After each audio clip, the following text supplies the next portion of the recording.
观众朋友大家好，欢迎收看《村民太飞》，我是陈明珍。俩所台比所去到台中市成功区哦，了国土4号成功交流道边破准路了9条的太路口哦。我背后了就只有6米发的呢，是破准路啦哈。破准路的路口呢有一只交通号志哈，讲做我们在行啊，就会连接叉行过太沙沙叉哦。但是按多年来哦，了沙沙叉边连接叉到了6米的农路破准路来去去，冇看到台中市政府方面呢，政府单位的执法起体哦，甚至了下韩国为了那种破准路抗台啊，防骗那个沙沙叉韩国连接叉来行，让我造成那种交通的困难点哦。地方上民众是因为讲市政府冇单枪冇来执法，因为呢，还本那种非法手铁合法，其实因为係非常冇得当嘅。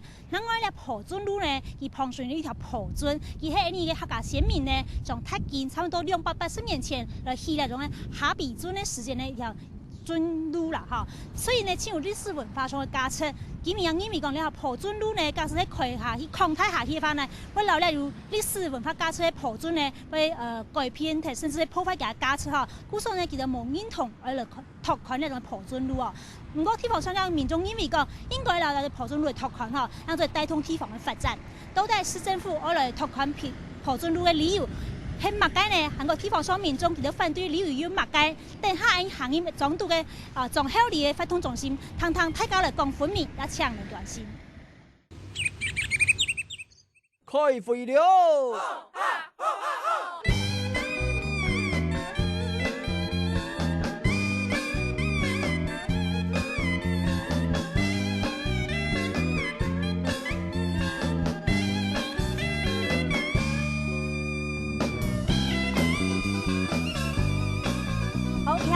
都係呢成功區嘅綜合里嘅發通中心呢條前哦，你睇呢條東來了，你講秋天呢呢條種嘅老虎讓會咬你啦哈，這秋老虎太陽是非常的威力無窮，可是鄉親還是在我們現場關心家鄉發展。先跟我們現場鄉親問個好，大家好。好，大家午安好。馬上為你介紹現場來賓，第一個呢是我們台中市議員許水彬許議員好。主持人好，大家好，我是市議員許水彬。第二位來賓是我們台中教育大學社區暨區域發展這個系的講師黃慶生黃老師，你好。大家好。好，謝謝黃慶生黃老師。再來第三位來賓是台中農田水利會的主任工程師蔡勝義，蔡工程師好。大家好，我是台中農田水利會主任工程師蔡勝義，謝謝。另外，這條路在開發過程當中有一些法律上疑義哦，所以我們也邀請到台中市律師公會的秘書長柯少珍柯律師。大家好，我是柯律師。第5位來賓是逢甲大學都市計劃系的劉耀華劉老師。主持人好，大家好。好，那有人認為說這條福圳呢，它承載着280年的先民開發的歷史。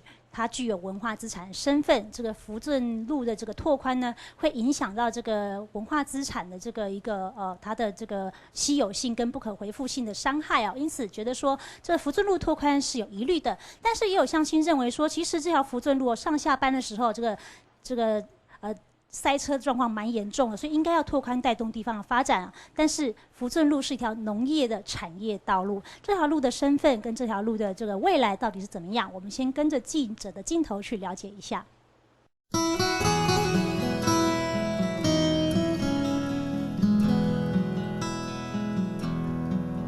成功以前含到成功中，意思就是新開墾的生態嘅平原，係早期客家人所開發的。一條用之年間種族人韓國共同大部嘅客家人向下打造嘅破準，就是後來人韓國客家人向下開發的歷史見證。你可以看到最底層的那一個叫紅色的叫昂準，至少在乾隆51年這個地方，這個名稱就已經留下來了。其實這條水圳一直都存在，是神岡西部平原的一個很重要的水利工程。破準的水源係對大家下來嘅，對下邊治水經過5台班，本流灌溉規嘅成功期，係早期地方發展重要嘅水源。1892年，台中市政府計劃要將破準順向嘅破準路對6米嘅商業道路拓寬變做12米，總長大約係1.6公里。不過對呢個計劃，地方嘅反應實際無相同。這為地方嘅發展啊，這條路即馬攏直直塌塌咯500公尺以上，高電厝邊較無用。大圳邊你嘛袂驚？唔會啦，因為袂驚啦，洪水年啊，電都用啊，電都較好咧。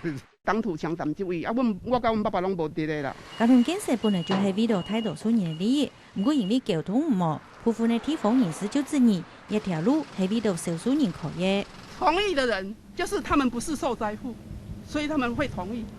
同意是为了那些财团在图利，是为了那些违法的工厂，特定的农业12米啊、15米那种道路，农业区不需要这样子啊。这嘛人为了这边，这边都连一点点有利都无，拢损失。迄边到啥是变乌金呢？安尼就无下道理啦。因为道路拓宽的爭議，萬用地方的人士發現呢，埔村的文化價值，因為引爆的扮演埔村的保衛戰。公共設施啊，你可以不斷的發展。可是土地一旦你開發，我們沒有辦法再回復土地它的涵養有那個延續性的。對，我們必須考慮到說用比較長遠的眼光來看待這個問題。百年的歷史，當然這歷史古蹟甲這個當然也無啥物衝突啦。這也毋是講去甲變動啊是啥，換較邊啊嘛是照出，講到當來灌溉嘛袂使斷掉呀。天台的交通系統就像係過去的水準名路，水準開到哪，開發就到哪。如果一下道路交通其他的水準的提升，水準應該要點點的變起來，也係做得睇新的時代當中牽到其他的提升。交通係建設，也係破壞，但是之間應該按樣的來計算。神岡吼，你喺福佬人帶較多的地方吼，神岡用福佬話來講叫新岡吼，迄面當初你太埔客嘅客家鄉親所講嘅新岡就係新岡吼，所以有人講咧新岡就咧神岡咧頭擺客家先民都嚟開墾，八米幾條離開以後，從主義就咧變做客家人新岡中變做以下神岡嘅吼，你係路嘅歷史，但是咧看到係呢條埔村路嘅開發嘅時間，原來就他重台之前咧回顧一下。主要喺到2009年的時間呢，神岡鄉公所啦，佢從縣政府的整體的拓寬啦哈。但是到2009年到2010年之間呢，有青島民眾都擺陳情反對啦。嗰陣時反對理由有等於係因為講為影響嘅屋嘅會拆退一半啦哈。有人講用現在發嗰種時嘅土地證書還係公告。市價加40%啦，所以因為講土地證書的錢搶手哈，所以他個反對理由哈，青島用了哈。但是呢，到2010年半年時間，嗰陣時嘅縣議員張立傑呢，佢要求講縣政府棄守計劃，所以青島民眾因為講，這條路不是已經取消了嗎？但是在民國100年2011年的時候，縣市合併變做太台中市的時間，呢條路呢又開始停通起來了。一直到今年嘅4月底的時間，埔村路開始通工哈。再來看到喺埔村路一種工廠，但係應用版型哈。咁目的呢係豐州科技園區的連外系統啊，那變做拓寬工廠邊係豐州科技園區的連外系統，佢總經費呢係2億7398萬，工廠費差唔多有9982萬，整屬土地的用費呢，大抵係1億7000萬啦哈。整屬的面積大體都係水利體，係台中農田水利費水利體較多哈。了拓寬部分呢，總長有1.6公里哈。路線有15公尺按發啦哈，其中11公尺係路啊，係咧灌溉水準係彭順咧灌溉水準係3公尺哈。按算呢。到104年2月18是為了完工誒哈。那我們看完這個檔案小檔案之後呢，我想先開放我們鄉親，就是說您覺得這條福順路該不該拓寬？您認為贊成或反對理由各是什麼？請舉手發言告訴我們好嗎？有哪位鄉親要先告訴我們？好，這位大哥。這條路2隻車相閃過來，奧多巴就塞落高底啊！這條路已經犧牲幾廿個人啊！攏佇新高鄉迄附近，已經犧牲真濟人的性命啊！無簡單，阮才出一個議員來阮爭取，結果恁遮人，我毋知恁在地有幾個人是在地人，嘛恁在地人甲舉手，還有1個、2個、3個、4個、5個，還好恁遮在地人吼，無毋對，可能會傷害到恁，但是阮嘛需要路，對無？因為恁反對，甲遮個經費攏摕掉，咱是善政呢。無簡單，才出一個議員，甲咱爭取經費，咱建設咱的莊頭。結果恁甲經費要塞到倒位去？恁敢在地人？恁敢無行這條路？恁敢打這條路犧牲幾個偌濟人？好，大哥，我就問誒吼，迄車誒塞喺高仔底犧牲人是因為迄車是足大誒吼？毋是，一台車正來，一台車倒去，兩台車相閃對無？邊仔就無空間互機車行，迄隻機車就愛塞落啊。運氣若較歹。迄小閃的車是刷石仔車喲？毋是，敢若普通的普通的轿车甲普通的3吨半尔，其实这条路真少山脚车咧行。所以你认为一定要拓宽就对了。它是真少山脚车咧行。好，谢谢这位大哥，谢谢多虾。还有哪位乡亲？好，后面那位穿红色，先穿红色衣服那位先生好了。你讲这条车、这条路的交通问题是啥？现在乡下出过规架车祸是无毋对，但是迄拢暗时是安怎？因为遐路顶无够明啦，迄毋是路大条细条的问题，迄是因为讲该做的基本的交通设施拢无做，啊，阁无管制大卡车、山石车、连结车，毋该会造成讲即个交通问题。啊，即条路你看头到尾，你讲你讲你会塞车，伊塞伫倒？塞伫头到尾尔嘛，因为伊。中拢无红青灯啊，红青灯是伫头到尾尔，会塞，敢若会塞伫迄两个所在。啊，迄两个所在问题安怎来的？迄是道路的规划，甲你迄个号志的设计不良啊。因为，所以你觉得跟道路宽窄没有问题？没有宽窄没有差多少啊？你说6米，你说12米，其实不对，是10米多而已。拓宽之后只有10米多，还是像双线道啦，它不会解决到塞车的问题啦。塞车的问题是在路头跟路尾的交通号志跟它的动线的规划的问题。你若讲会塞车，你警察哪拢无爱来交通指挥，对不？交通指挥采2个警察就好啊。啊，你是不是免开这2亿7千万，对不？好，谢谢您的意见。后面还有位小姐，我不同意我家农田房子被强迫征收。2年前，测量人员在我家墙上漆上红区，陈情2年到动工，没有人理我们。同意扩宽的人都不是受灾户。神冈附近是特定农业区，最近几年工厂一直增加，路越大，工厂就越多，污染就会更严重，造成食安问题。我们种的蔬菜水果就会受到污染。我拒绝农田水泥化。好，谢谢这位小姐。还有哪位乡亲？这位大哥。福郡路这个地方，他想要拓宽工程，却要花的是全台中市民的所有的纳税钱。一个小小的2公里不到的这样子的一个道路，就要花到2亿7千万，甚至后来还在追加。这个工程这样子的经费，难道我们都没有办法给他一点监督的角色吗？好，再来就是说，今天这个福郡路这个拓宽工程，它为了就是要做好就是交通的改善。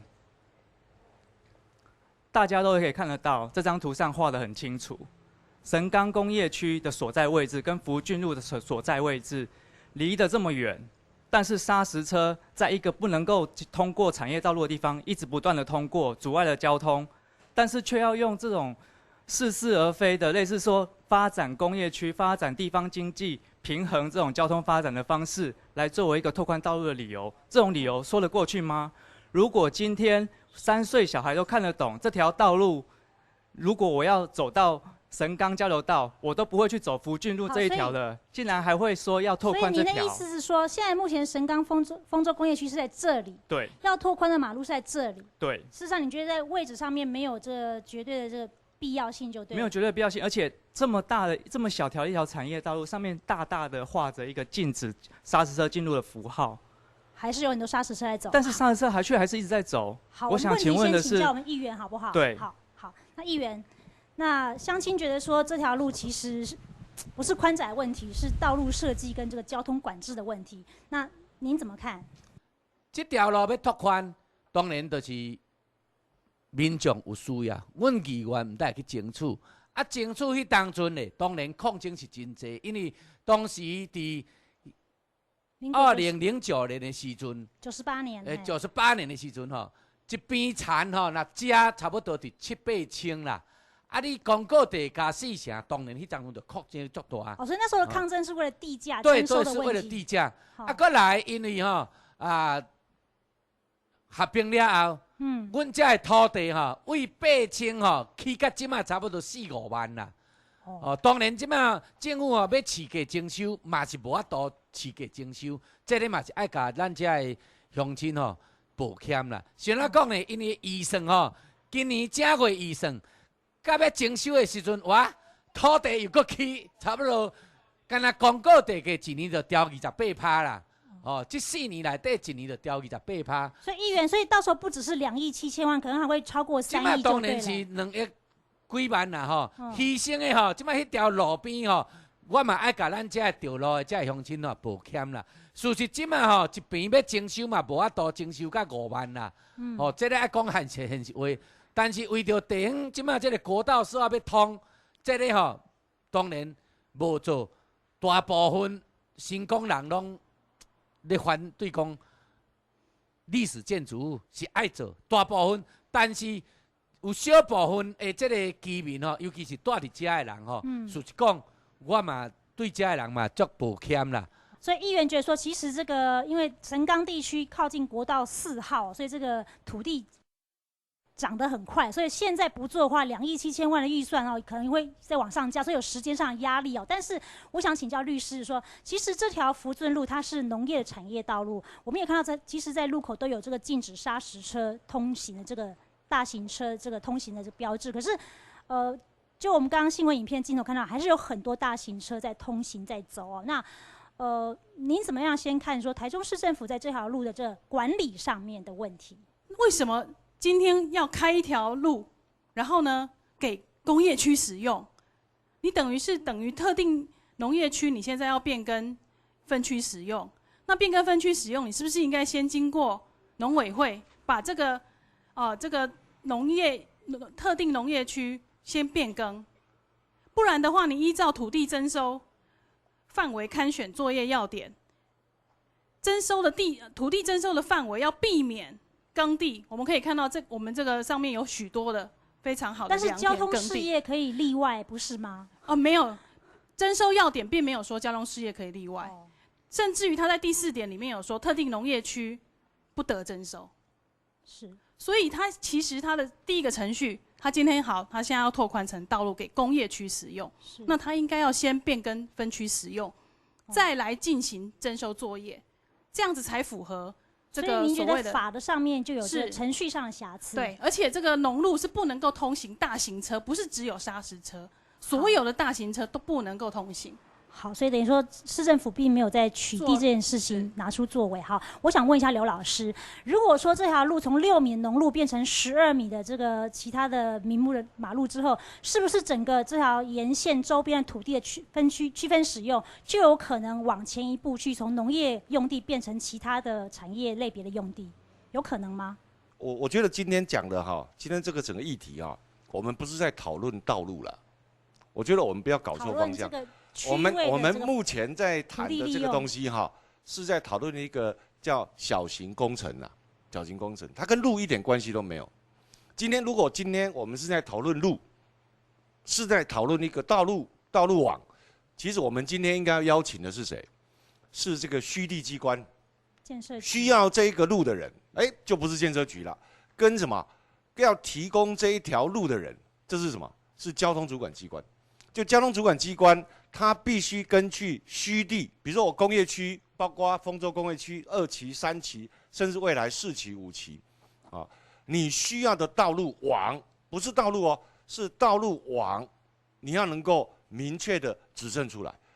然后因为你要物畅其流嘛，所以你如果是为了地方的工业发展，这样这个交通机关就要很明确的出来告诉农业主管机关。拍谁了？你们的农地我要动到了，好，这个不管是不是特定农业区、一般农业区，我要动到，所以他府内要协调好，甚至要跟报请中央主管机关核定的时候，他必须要请中央的农委会要允许他去解编掉你的农业区。为了什么？不是为了一条路是为了那个道路网。我再强调一次，今天我们不是在讨论一个道路网。我们其实今天是在讨论一个小型工程。如果是一个小型工程，这样很抱歉了，我不认为它应该跟地方的发展扯上关系。它只会跟什么东西扯上关系？它可能会跟特定人。这个小型工程就是只服务少数特定人，这个特定人的利益需不需要被满足？然后呢，少数人他要坚持的价值，包括我要继续农地农用，是不是应该被牺牲？所以，我们其实不应该误导我们自己，以为我们是在谈一条路，甚至是在谈一个所谓的联外道路。我们是在谈一个小型工程。整理一下，这个对于这条路的拓宽呢，赞成和反对大家的意见是什么样子？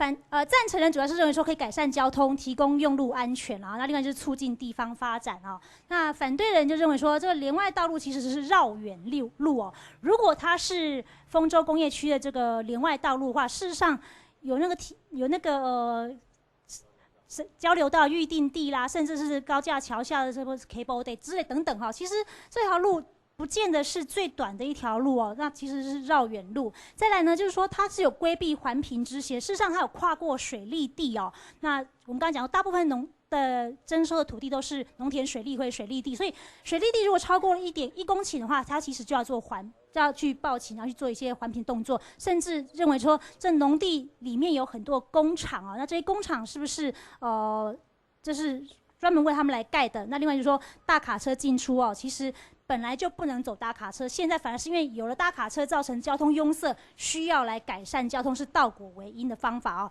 那我不知道说现场乡亲，您不管是赞成或反对，有没有要补充赞成跟反对意见，请举手发言好吗？李定辉，我有一个要求啦，咱虽然为了这条路做起来，其他附近的所有的行车什么呀，大家拢受到约束啊，但是这条路径若去有损伤到地，应该咱有关单位要想办法，要甲伊补偿甲互伊甲外地共款，讲爱这条道路，我嘛感觉有好处所以大家沟通，莫互伊牺牲为着大家好处互好做因好做这条做现地的人伫咧做牺牲甲损失，我讲我安尼嘛是唔对啦，所以我的要求就是讲尽量。这点要给做好去，谢谢。好，这位先生好了。从之前的抗争到现在，我们一直是追求的问题，就是说我们不是在意的价格部分，我们是不同意。对，那我们不同意说我们家土地跟房子被强迫征收。那我也不同意这一块，就是这个福郡的路跟它的结构啊，遭到恶意的破坏跟改良。对，因为我觉得它原本的郡体已经非常的完整了。那我还有一个请求，就是请台中市政府跟议员代表们，不要只会去帮助外地来的农舍跟工厂，那去做解套。那这就是我的想表达的请求。所以您觉得这条路是帮这些陆陆续续进来的工厂，甚至一些来买农地盖农舍人做解套？肯定是的。好，谢谢您的意见。还有哪一位乡亲？不管好，这位，我想只要是好的发展，大家不会反对。好，那我觉得在地的乡亲可能就是有一个迷思，就是说，道路拓宽，好，所有的硬体建设只要增加，就是发展，就是对地方一定有好处。但是我今天特别准备这个地图，用意在哪里？就是说，大家觉得说发展，那请问从这个图上这样看起来，这条路的拓宽，好，到底我们的目的是什么？可不可以具体的讲出来？好，是要让哪一个区域跟哪一个区域之间的联络更快速？好，其实说穿了，刚刚几位发言也有提到，就是说，因为这个点刚好就是国道4号它匝道下来的地方。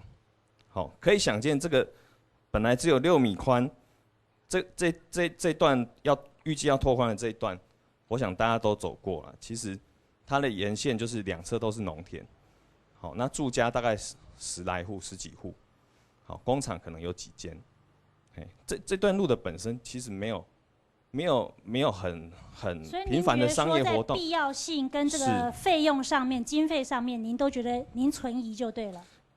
我这样讲好了，就是说，其实这条路说穿了，就是说原本的道路系统可能是这样。我借用刚刚刘老师讲的，就是说道路网或道路系统，原本的正规的道路系统，它可能是这个车流量要往神冈市区或者甚至往丰原这个方向行进的话，正常是应该要这样走。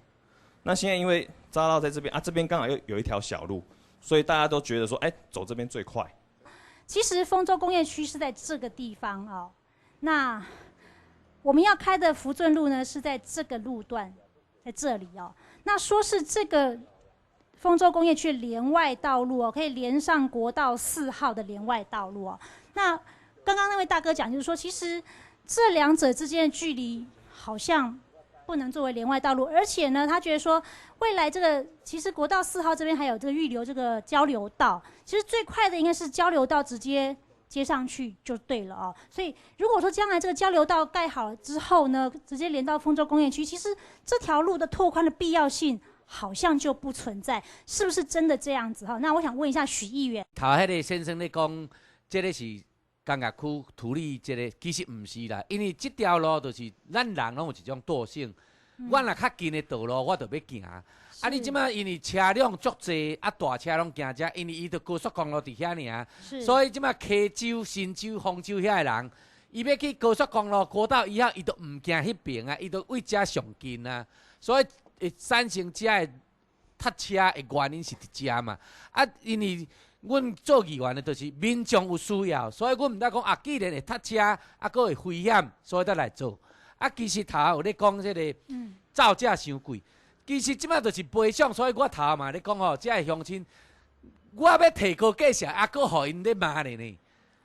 哦，所以即摆是安怎会追加？会追加就是乡亲拢会水边啊，你迄个阮征收迄个2-3万敢有够，对无吼？啊，就是困难点。好，我们现在看到是这个相对位置图，堤南路就是在这个地方哦。如果说堤南路把它拓宽的话，它其实要接近这国道4号在这里哦。感觉起来丰州工业区的这边好像相关性是比较大的。那到底有没有替代方案？那我想问一下刘老师，就是说就这整个这个相对位置来看，甚至在公听会里面，包括这附近有很多里长，像什么神州里啊或其他的里长也提到说，堤南路又是最好的方案，为什么堤南路没有列为替代方案？而且台中市政府认为说这个没有替代方案可言。如果你在堤南路里面直接让这些厂商在这边进出的话，它就变成是一个所谓的工业区孤岛了。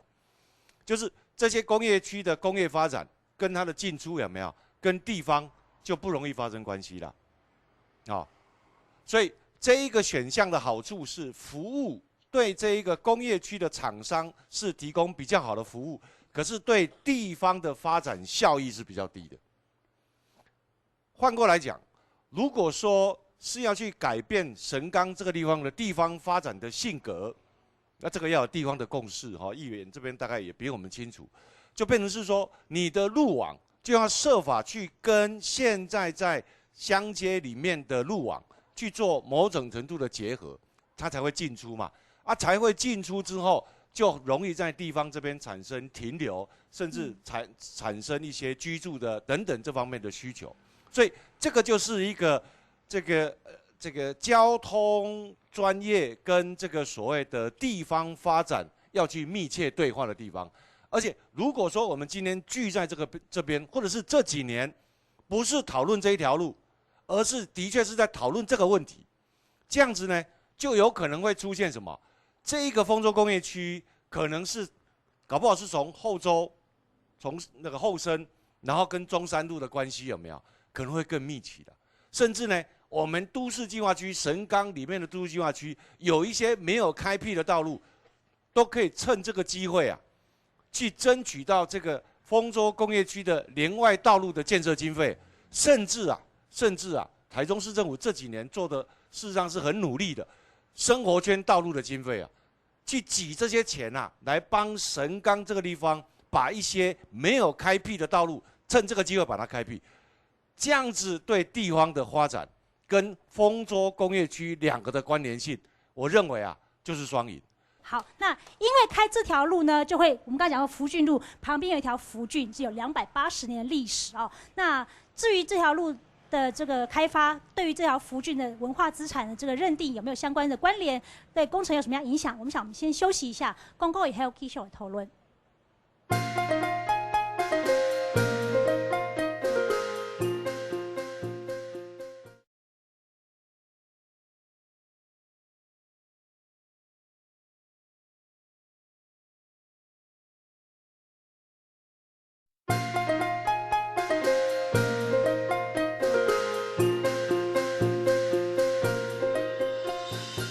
中央村民台币节目现场哈，那我们马上来讨论，就是说这条福圳路的拓宽工程，它既然叫福圳，旁边就是有一条属于葫芦墩圳的下皮圳的这个，在我们神冈地区的分支叫福圳哈。这条福圳呢，其实我们想先请我们的黄庆生黄老师，就是说它到底在这个整个神冈地区，好有什么样的开发上的历史意义，甚至它跟这个客家或者说跟整个大丰原地区开垦有哪些历史上的这个很重要的地方，先跟我们报告一下好不好？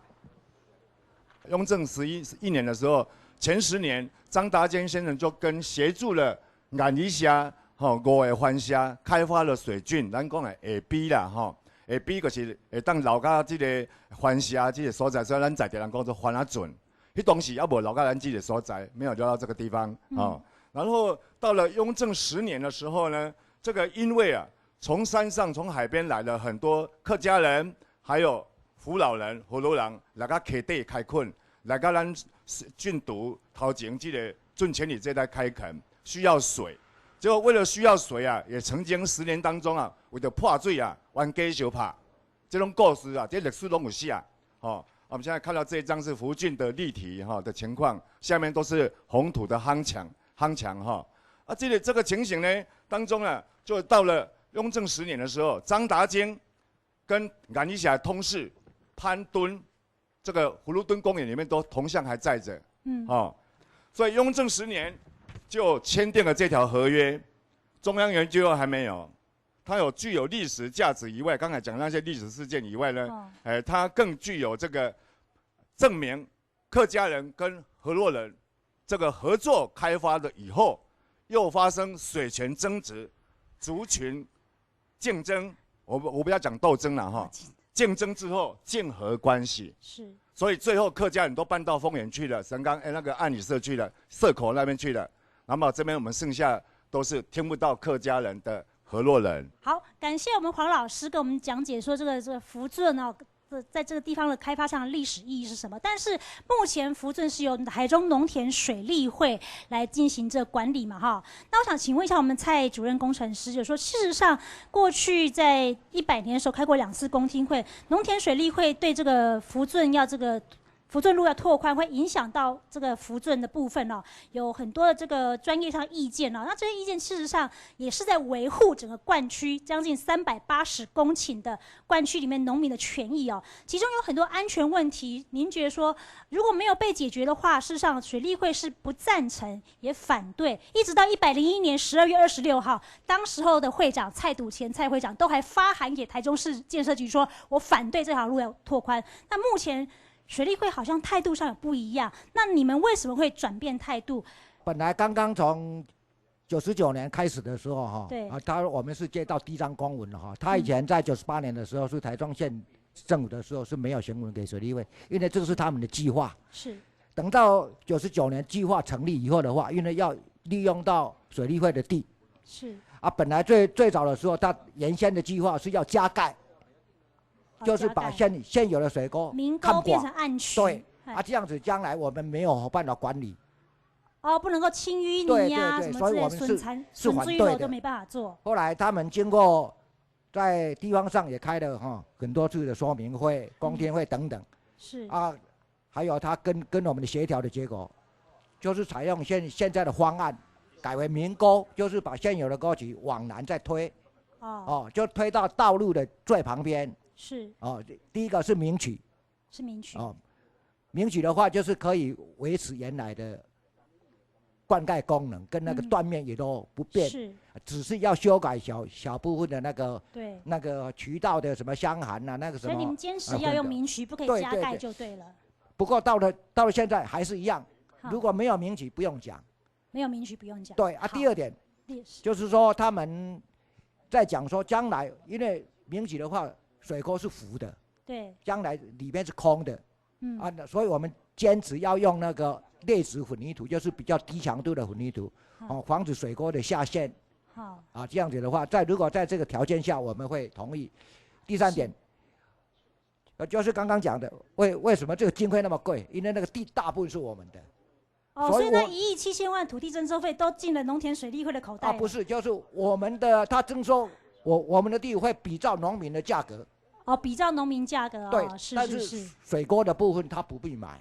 那工程师，我再问一个问题，其实这个整个福圳它在蜿蜒在我们神冈这个地区，它其实坡度非常平缓哦。其实你们过去的公听会也提出反对意见，也就是说，因为它坡度非常平缓，如果新盖的这个沟渠重建的沟渠，万一它的坡度没有算好，到时候水不能往上流的时候，灌溉的用水又断掉了，怎么办？那这个部分你们会提供专业的意见给他们呢，还是会用其他方式来监督，确保你们的灌溉用水没有问题？好的，因为这个水沟是先建后迁。等于说先建，在建的当中因为台中市政府本身是一个那个政府的机关，然后他也有找那个顾问公司，也有发包后找到承包商，我们在政府对这个工程都有做3级品管的控制，就是所以你们就相信包商的3级品管控制？不是3级品管是包括到台中市政府是那我们水利会随时的会派员当然不是归属他们，就是要来常常的来巡视，然后看他们有没有什么问题，然后会跟他们说有没有按图施工，这是重点，按图施工是重点。按图施工。如果按图施工，按照规范在做的话，100%。好，那我想请教柯律师，就是说，事实上这是水利地，那在水利地这个改道上面，是不是有一定的法律程序？在这一次我们看到这个法律程序事实上是不完备的，告诉我们好吗？这个案子更离谱的就是说，其实南岸是比较低的，可是他却偏偏一定要去移这个水郡。其实根本可以不需要移水郡，他可以从北岸去拓宽、去征收，但是他不做，他偏偏就是要把这个工程的预算提高来移这个水郡。北岸看到比较多是，而且北岸又是比较高的，所以这个部分我们认为，他这个开挖根本就不符合必要性以及这个公益性，分明就是要把这个水郡填掉，然后造成这个水利上的问题。所以这部分就是他没有做区派水计划。另外一个问题就是有关环评的问题。这个案子刚刚提到，它的名称叫做丰州工业园区的连外道路。那刚刚也看到，从这个郡前路从国道4号一直到刚刚的这个丰州1期总共全长大概7点多公里。那依照环评法的规定，你拓宽道路超过5公里，你就要环评啊，他却没有做环评。那他现在把它切割成为这个1点多公里，先来开路，完全没有连接到这个丰州工业园区。他如果要开拓道路的话，而且以连外道路之名，那他就应该要丰州工业园区开始延伸到这个路段。那显然就是规避环评嘛，所以这个依照环评法的14条的规定，这个开发许可、这个征收处分、这个拓宽工程是无效的。好，我们都希望我们政府能够依法行政，但是从柯律师给我们的这个资讯里面发现，其实台中市政府在这条路的拓宽工程上依法行政，好像出了一些状况、一些问题那我不知道说，在场的乡亲对于这条路的拓宽还没有什么想法？好，这位大哥，我是开火车退休的，我是东市人，但是呢，我要讲一个我们铁道保存的一个记录。当年，80年代，彰化善行车库决定要拆掉，要盖那个电联车，它电联车很长嘛，善行车库只有短短的一股一股。后来我们这些热爱铁道古物的去争取，还有那个时候翁金珠在当立法委员，拜托他，后来把它挡下来，现在才知道保存下来这个价值。全世界唯一还在使用的善行车库，在日本很多都是静态的保存，静态的可以去看。我们彰化善行车库目前还真的在使用，我常常带学员去参访。他都会在那边转盘那边转，要到几股，所以今天才知道那个宝，这个福郡比我们那个还不到100年，保存下来就觉得那么值得。福郡有280年，280年，这个不保留的话，以后你什么都不用谈了。好，谢谢。刚加来比太高，好，那我们让议员发言一下，嘿。这条人工做铺准的时阵，历史同款也伫咧嘛，因为这甲饮水都无关系，历史的意义嘛也伫咧，是清查到这条沟移来这边尔嘛。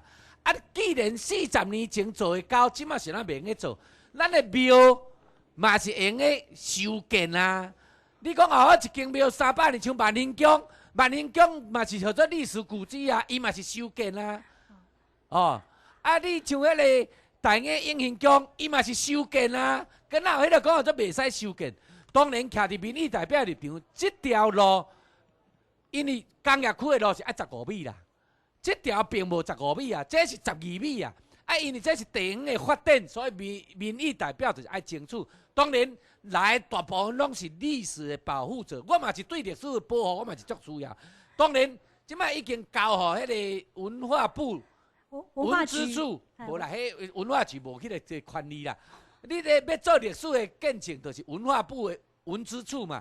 文资处若同意，讲较歹听咧，议员要动嘛无才动，市政府要动嘛无才了动啊。如果若讲啊文资处无通过，拜托大家莫抗争。如果若是文资处通过，阮议员嘛无条件爱做就爱保存历史就保存历史嘛。对不？这足简单的问题啊。好，谢谢议员，谢谢。好，那我提供的资料是在池上，台东的池上也有一条福圳，它是在日治时期1921年，距离现在只有93年的时间了。它甚至在民国52年的时候，台中农田水利会还把圳道改为是 RC， 就是水泥工程的哈。但是它一样在2004年，也是民国93年的时候，也就是说，当时候它可能才只有70多年、80年左右的历史时候，就已经被台东县当时候的文化局指定为文化资产。今年呢，我们伯朗大道很有名吧，金城武术很有名吧。这条台东池上的福圳呢，连同整个伯朗大道周边300多公顷的池上良田，一并被池上乡公所的乡长提出以文化景观的方式留存下来。所以福圳的历史到底是要看它的是不是水泥做的啦，还是说它到底有没有100年啦等等啊，还是说台东的池上福圳尘土圳给我们一些思考的机会哈？我想这个是不是请黄老师给我们回答一下？我们这个比池上的福圳历史还要久，而且距离还要长，工程的这个浩大性还要更早，尤其是刚才有几个乡亲可能不认同的。夯土啊，夯土走出来这个历史遗构，这个就是一种古迹的方式，啊，也有人就在讲到说，那个有提到郡福宫啊，就是福圳路哦，上开始那个土地公，那个土地公，那个土地公哈，旁边下面有一个大井8年，哈，做的这饮水饮料哈，爱个下水沟，哦，做暗沟啦，哈，福圳的暗沟个伫涂骹。我就去它切出来，毛相片，哦，有人讲那个又不在这个工程的范围，没关系，我们申请的范围是从民权路下去就是丰州路，一直到最西边三民路，到圳道头前，迄个暗沟内底这个棚坑，我相信镇上你慢慢落去。我为着咱故乡，为着我的亲家大声讲，吼，迄个我为着这吼，我为着这是安怎来了解无毋对，嘿。好。对，真好，谢谢。我今晚跟你伫现场哈，更重要的一个历史，这个就是张达京的义孙。啊，他今天听到以后，他要用大埔客来讲一下，让各位知道什么叫做饮水思源。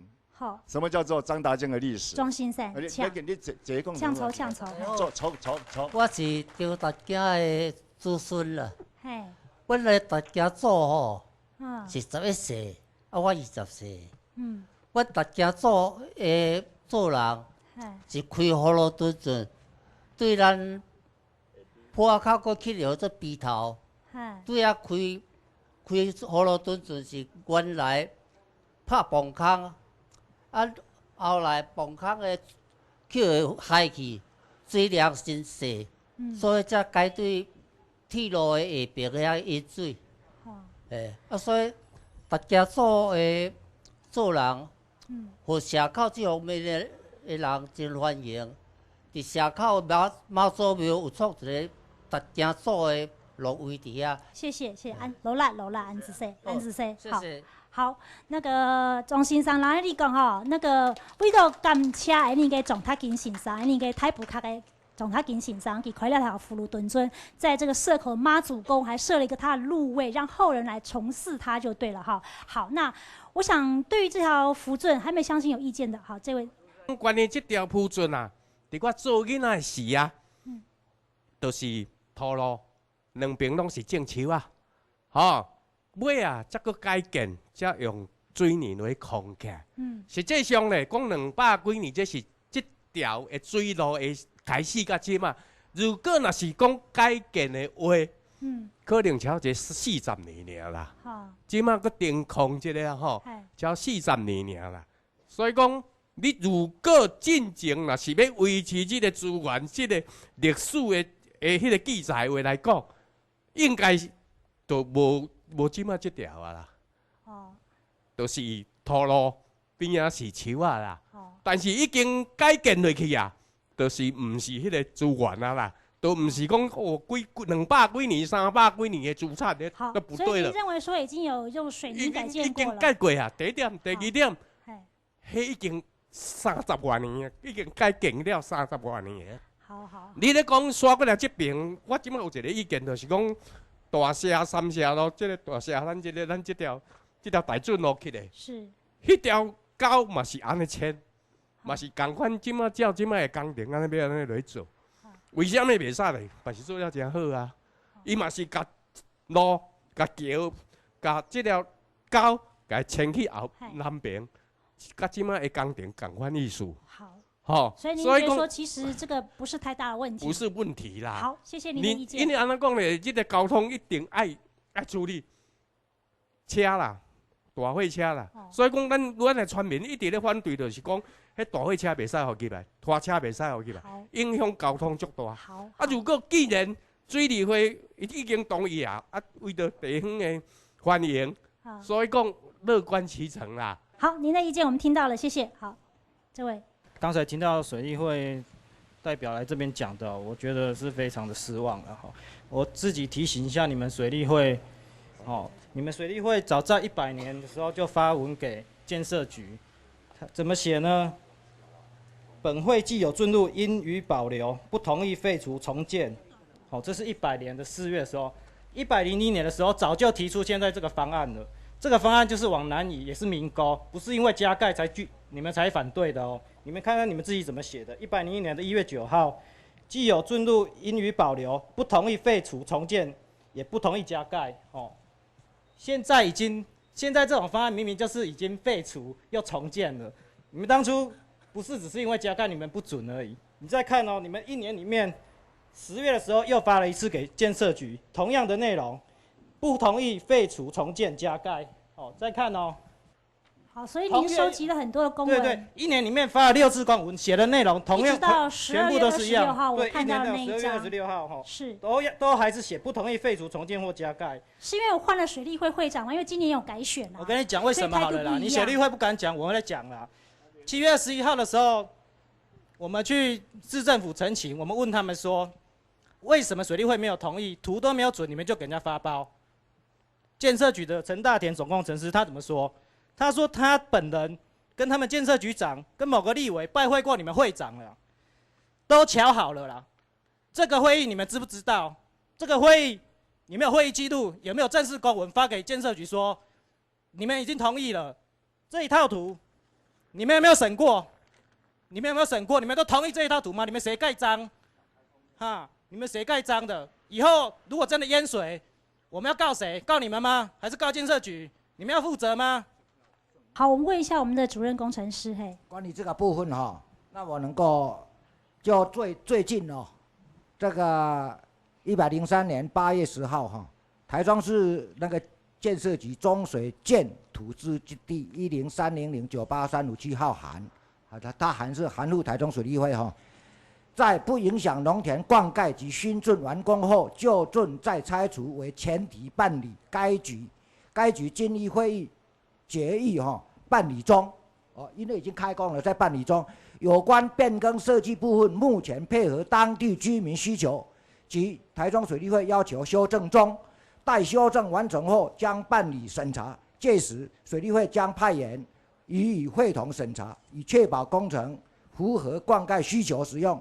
而且在施工中，水利会也会随时的参与，共同讨论，对本工程予以协助。我就问你们，刚刚那个哈有没有这个会议嘛？你们市委会长同意的，你们有没有同意盖章嘛？你们技术人员有没有同意盖章嘛？这个因为我你有没有写那个什么文？那我回去我再查查。这不是公文，他亲口说的，我有录音哦。他是对公开讲的，对媒体跟民众讲的。那我不能代表他，好不好？